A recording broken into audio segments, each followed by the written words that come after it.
So section 3 is solving impulse and momentum problems. So we're gonna see like strategies in this section, and then just have a bunch of problems. So the visual overviews that we were doing in the earlier portion of this class is coming back alive here. We're gonna draw both the before, the at, and the after visual overviews though here. So kind of like last time where I had the before and after idea, that's going to be going on here. So step one, we're going to draw the sketch of what's going on, and then label before and after so that you don't get confused. Show the object immediately before and immediately after the interaction. Establish a coordinate system, of course. Decide which way is positive, x, positive, y as necessary to match the motion. And then define your symbols like we always do. Symbols for mass, velocity, position, and time are not, time is not needed. Position is not needed. List your known info, the things that are given in the problem statement, list those. Things that are found from geometry, list those. Identify the desired unknown things. So you should already have found those as symbols. List those things out that you don't know. These are all things that you already know from previous chapters, though. So moving along, we have a 150-gram baseball is thrown with a speed of 20 meters per second. It is hit straight back toward the pitcher at a speed of 40 meters per second. The impulsive force of the bat on the ball has the shape shown in figure here. This is a very simplified version of what would actually be, but here you go. What is the maximum force? So F max that the bat exerts on the ball. And what is the average force that the bat exerts on the ball?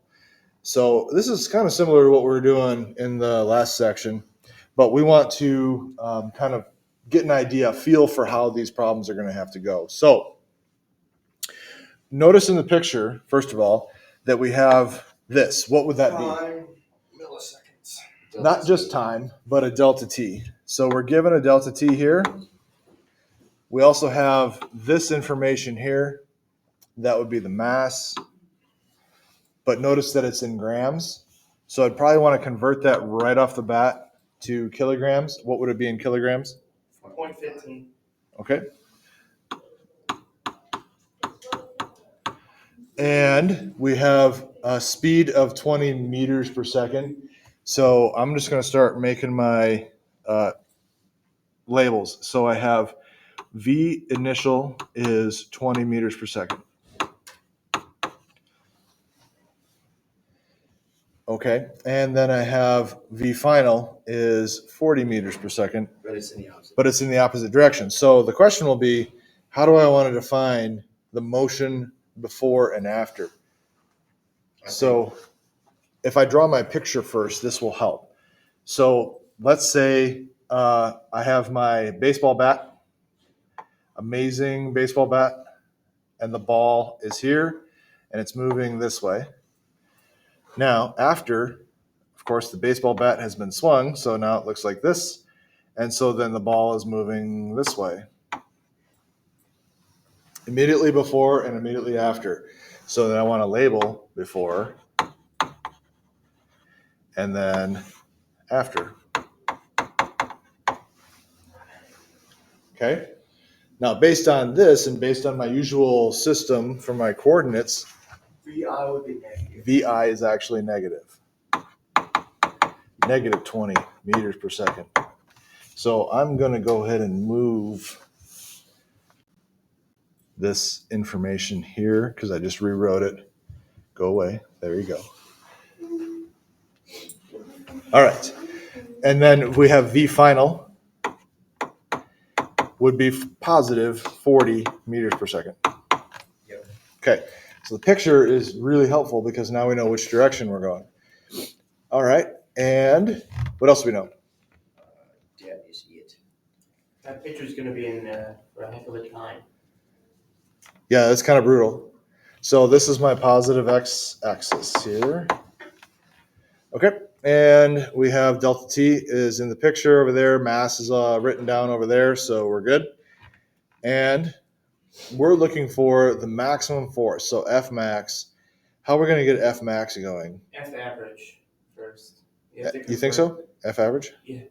No, you should be able to do F max by itself. We can do F max from the impulse equation, which we would use after we use the change in momentum. So we need change in momentum first. So change in momentum, what letter is momentum? P. P. So change in momentum, delta P. How do we calculate change in momentum? Something to do with P. Mass times velocity That's it. is momentum. Okay? So we have the mass times final velocity minus the mass times initial velocity. Since mass is involved in both, I could actually factor out the mass and write VF minus VI. Oops. Minus VI. Okay? So mass times 60. So I have equals mass, which is 0.15 kilograms, times VF, 40 meters per second, Nine. minus, and then VI is negative, so plus 20 meters per second.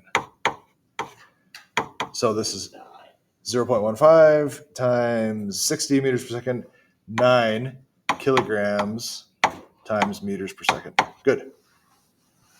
That's not an answer that we're looking for, so I'm not putting a box around that. Now we can calculate the impulse.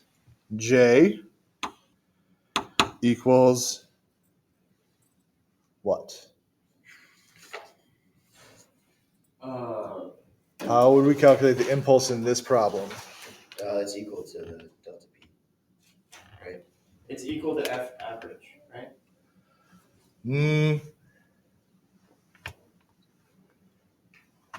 Delta P is equal to. Yeah, J equals delta P. J equals delta P? Yeah. It's the impulse momentum theorem. The impulse momentum theorem. J equals delta P. Yeah. Okay. What else does J equal? F average times delta T. We don't know F average though. But we know J. Do we know J? Yes. Yeah, it equals to delta P. J. Okay. equals- That's, yeah. But what else does J equal?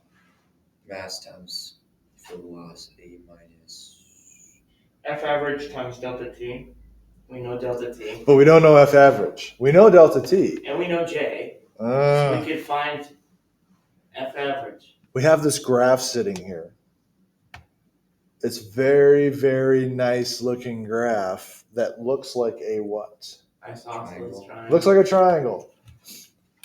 Impulse is the area under the curve. So 1/2 base times height. Yeah. So 1/2.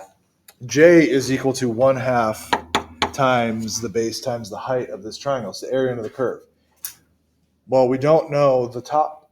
We don't know the height, but we do know that it's called what? F max. F max. So 1/2 times F max times, 0.00. well, which is what though? Delta T. It's delta T.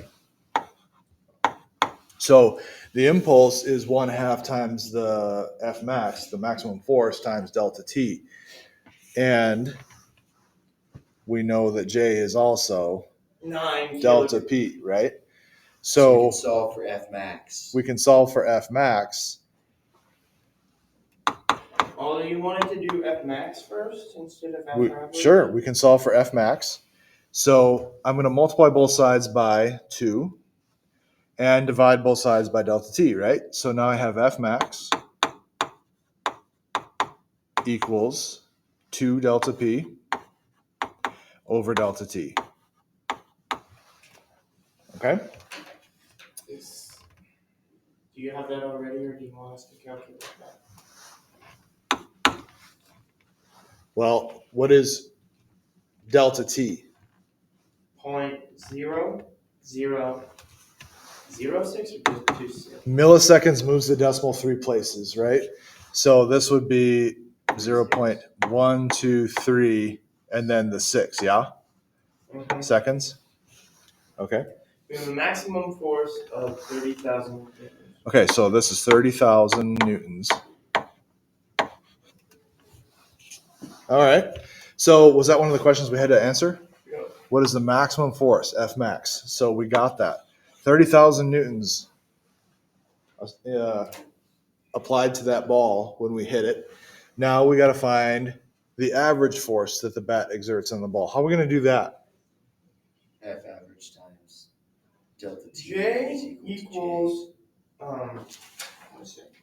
F average equals pi over delta t. Right? F average, say it again, F average. F average equals pi over negative What's delta PI? impulse initial. which Okay, so it's actually delta P over delta T.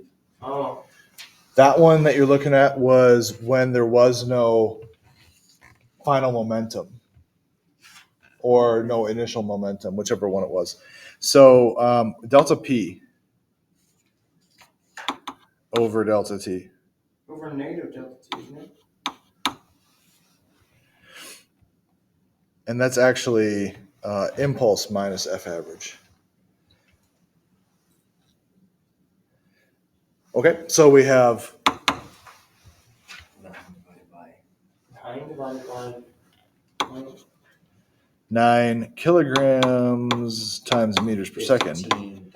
divided by the delta T of 0.0006 seconds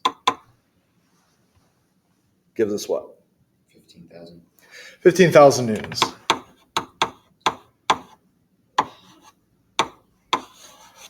There's your average force over the That's duration. a lot of force. It is a lot of average force. And someone created a bat that when you hit a baseball, it shoots out.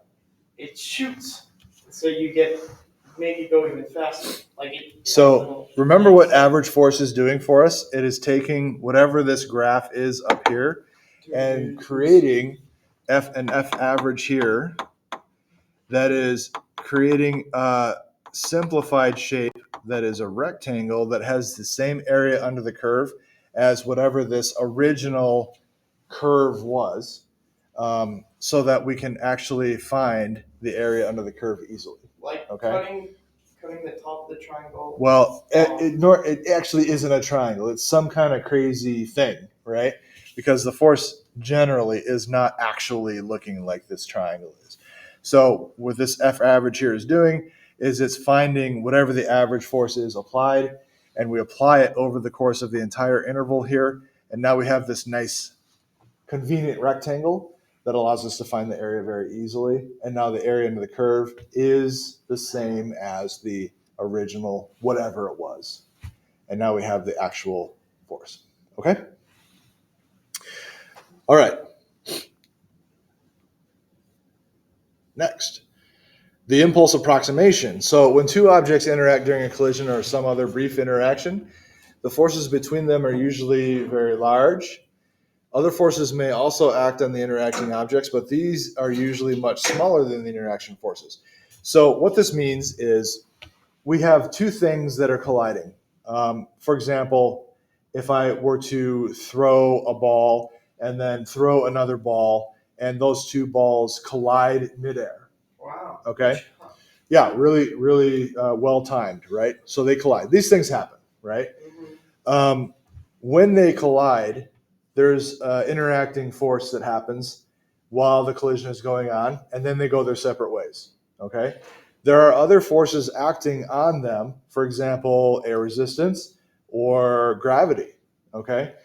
This is saying these other forces may also act on the interacting objects, but these other forces are usually much, much smaller than the large interacting forces that are going on during the collision. So during the interaction of the objects, we can ignore those small forces. So the air resistance force, the force of gravity, those forces are so much smaller than the interacting forces that during the collision we ignore them.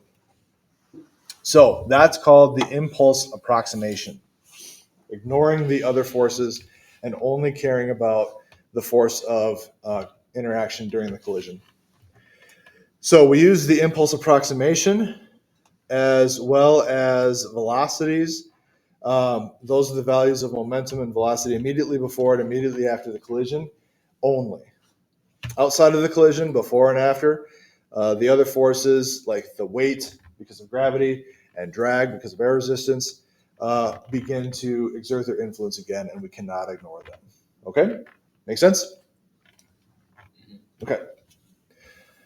So, scientists who study birds that make a rapid takeoff from a standing start have discovered that different species use different strategies to get airborne. And if you spend any time observing wildlife, you will see this, depending on the type of bird. Like flamingos. They have to Flamingos. get, like, a running Cranes. start. Oh, certain birds get the big running start, or like waterfowl on the lake, or something like that. Or big birds on roadkill on the side of the road versus small birds on roadkill on the side of the road. Yep. Watch any wildlife birds. Some of them come straight up. They don't Yep. start Some of right them bounce right up. Some of them take a long time. Some species use mostly their legs pushing off from the ground, and then they're gone. And some use mostly their wings with rapid wing beats, giving a large lift force. So those differences give us this problem. So in one experiment, a 190-gram quail took off essentially straight up from a force plate. So it was standing on like a scale, okay, that measured the normal force of the ground on the quail. The net upward force on the quail is plotted in the figure here. The quail left the ground at 3.5 meters per second. So approximate the impulse by estimating the area under the force versus time curve. And what was the change in momentum of the quail as it leaves the ground? And given the values that we find, as the quail executes a rapid takeoff, does it mostly use its legs or mostly use its wings? So is it mostly a jump or is it mostly flight? Okay. So part A, approximate the impulse by estimating the area under the force versus time curve. So the way that we're going to do that is, notice that it is a more of a curve and not some nice geometric shape, right? So what we're going to do is we're going to create a nice geometric shape because it says estimate, okay? So yeah, we're going to make a triangle. Yep, exactly. And then we're going to just do the best we can. So I'm going to draw on here a triangle. And the way that we're going to do this so that it becomes a good estimate is I'm going to create a triangle that will have some overestimate and some underestimate. And that way, hopefully, the overestimate and the underestimate will kind of balance each other out. Okay? You see that? So they can't. No. They're trying to, the overestimate and underestimate hopefully will add to somewhat zero and we'll get a decent estimate. Okay? All right. So now that we've done that, what do we see? Looks like about 15. Okay, we're going to say it's probably about 15 for the F what? F net. So Max. F max. Okay, so for part A, the area under the curve is 1/2 times the base, which is, we got to estimate that as well. what, from 0.05 to 1 point? It's about a third of the way there. What do you want to say this is here? 1.2. 1 point, you mean 0.12? Okay. So then what is the total delta T here? That would be like 0.7? 0.7? No, 0.07? Yeah, 0.7. Okay. So delta T of 0.07 seconds. Is it seconds? Yes, seconds. Okay. And then we said F net was, not F net, F max was 15. 15 newtons. Okay, so what is this? Area, which is going to be 15 times.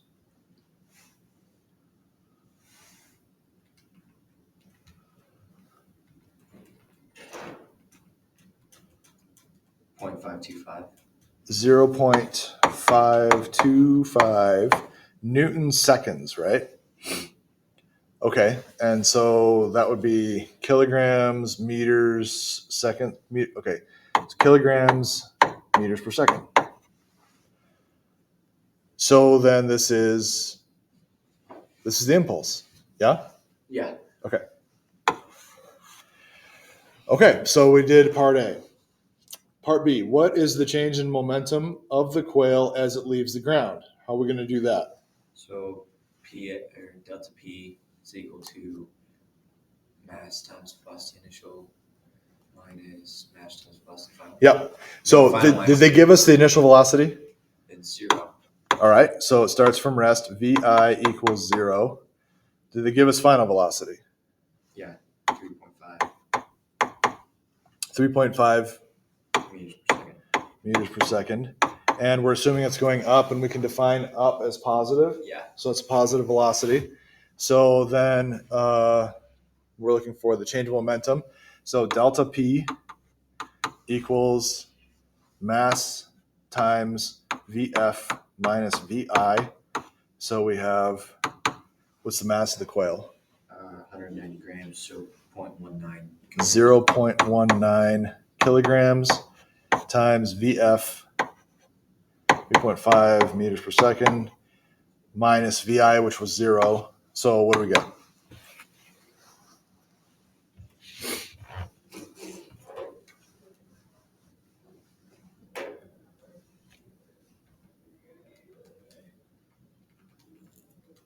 .665. 0.665, and that is kilograms meters per second, which is the same units as an impulse. So now we can compare the two answers. The first one was an impulse answer. The second one is a change of momentum answer. Okay. Now, part C says, given the values you found. So now we're comparing the two answers. Impulse versus change of momentum. As the quail executes a rapid takeoff, does it use mostly its legs or mostly its wings? What do you think? Mostly its wings. Because impulse would be when it jumps off the ground, right? To using its legs, or momentum in this case would be its wings, right? So the impulse is almost, these two numbers are almost the same, right? Yeah. So this is the force versus time for the quail taking off in the picture. And we calculated the area of that, which gives us the impulse, the force versus time for the quail taking off. Part B was the change of momentum of the quail as it leaves the ground. So what is that telling us? You did it rapidly.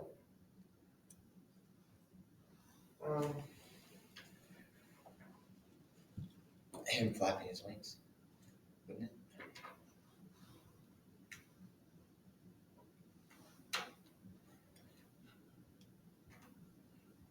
Normal force of the ground on the coil, right?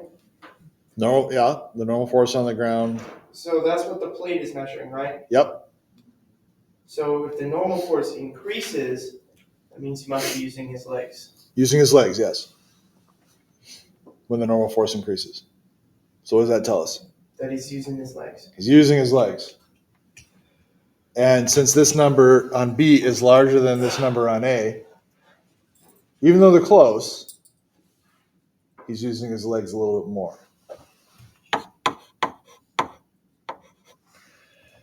Okay, so they're nearly, the impulse is nearly the same as the momentum, right?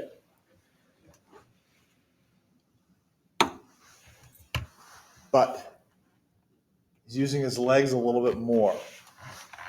So, and that should make sense if you think about it. What are quails? Birds. Tiny birds. Okay.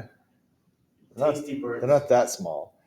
But what do they do more? Fly or run Run. around on the ground? Uh, They run around on the like ground. Pheasants, right? They're, well, Similar.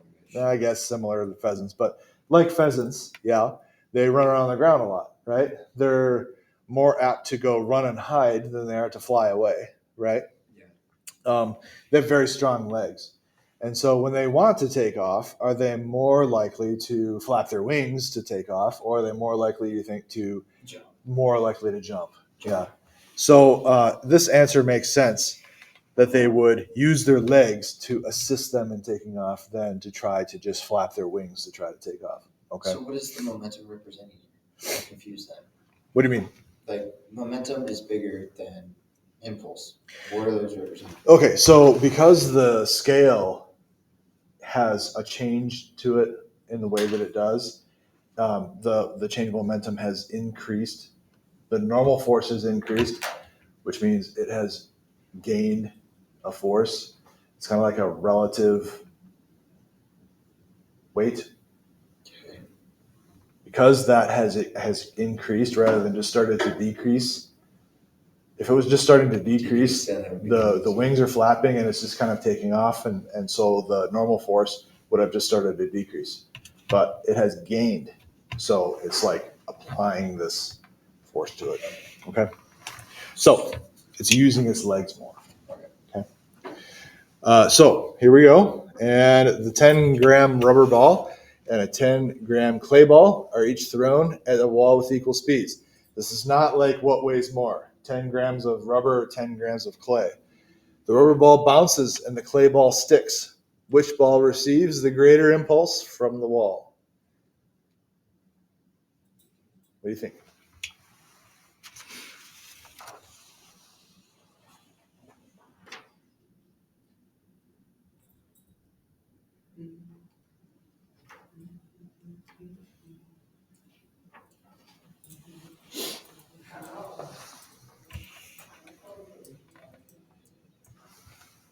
Well, it takes more time for the ball to stick to the wall than it does for it to bounce off. Is impulse the same as change of momentum?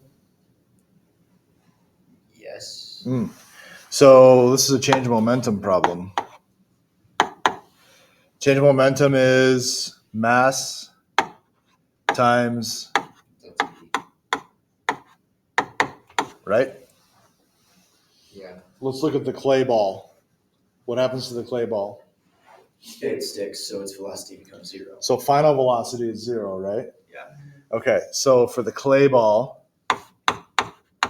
final velocity is 0, yeah?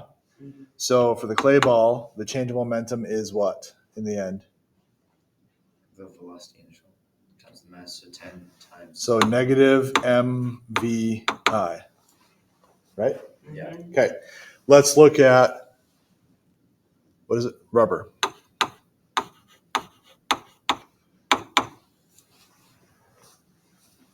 The rubber ball bounces, so it comes off the wall. It has a V sub F and a V sub I. Does it come off the wall at the same speed? We don't know, but it definitely comes off the wall, right? Yeah. Okay, so let's say it does come off the wall at the same speed.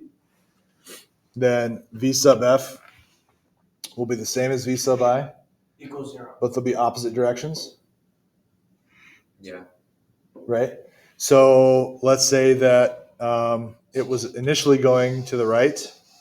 So if it's going to the right, then V sub I is positive. And then it goes to the left. So this will be minus the positive. And then V sub F will be negative, right? So we'll have negative V sub F minus V sub I, which winds up being minus 2V, right? Yeah, So this will be M times negative 2.